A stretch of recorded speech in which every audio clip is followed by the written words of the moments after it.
চলচ্চিত্রের উন্নয়ন এবং সংস্কারের জন্য একটি আলাদা মন্ত্রণালয় প্রতিষ্ঠার আহ্বান জানিয়েছেন সংস্কৃতি বিষয়ক উপদেষ্টা মোস্তফা সরোয়ার ফারুকী। তিনি ঢাকা বিশ্ববিদ্যালয়ে অনুষ্ঠিত একটি চলচ্চিত্র সম্মেলনে উপস্থিত হয়ে বলেন, ভিন্ন ভিন্ন মন্ত্রণালয়ের অধীনে চলচ্চিত্রের সমস্যা সমাধান সম্ভব নয়, তাই একটি বিশেষ মন্ত্রণালয়ের প্রয়োজনীয়তা অত্যন্ত জরুরি।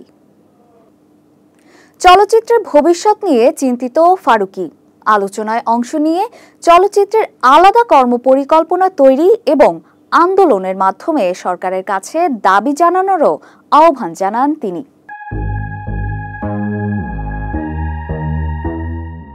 বাংলাদেশ ফিল্ম স্টুডেন্টস অ্যাসোসিয়েশন আয়োজিত জাতীয় চলচ্চিত্র সম্মেলনে সংস্কৃতি বিষয়ক উপদেষ্টা মোস্তফা সরোয়ার ফারুকী চলচ্চিত্রের জন্য আলাদা মন্ত্রণালয় প্রতিষ্ঠার প্রয়োজনীয়তা তুলে ধরেছেন। তিনি বলেন, চলচ্চিত্রের সামগ্রিক উন্নতি ভিন্ন ভিন্ন মন্ত্রণালয় থেকে সম্ভব নয়, তাই একটি আলাদা মন্ত্রণালয় থাকা উচিত।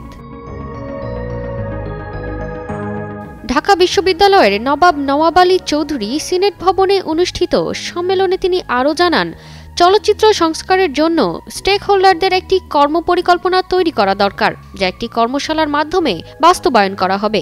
ফারুকী আন্দোলনের মাধ্যমে সরকারের কাছে দাবি জানানোরও আহ্বান জানান, আপনারা রাস্তায় নামুন, আমাদের ঘেরাও করুন, আন্দোলন করুন, আমরা বাধ্য হব চলচ্চিত্র সংস্কারে তৎপর হতে।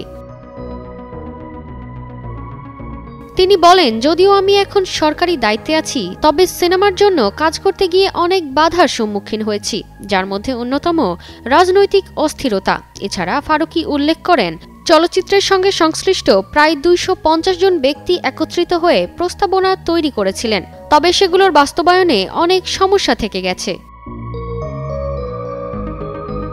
সম্মেলনে উপস্থিত ছিলেন প্রায় 400 জন সিনেমা সংশ্লিষ্ট ব্যক্তি, যার মধ্যে শিক্ষার্থী, শিক্ষক, অভিনেতা, নির্মাতা এবং অন্যান্য শিল্পীরা ছিলেন।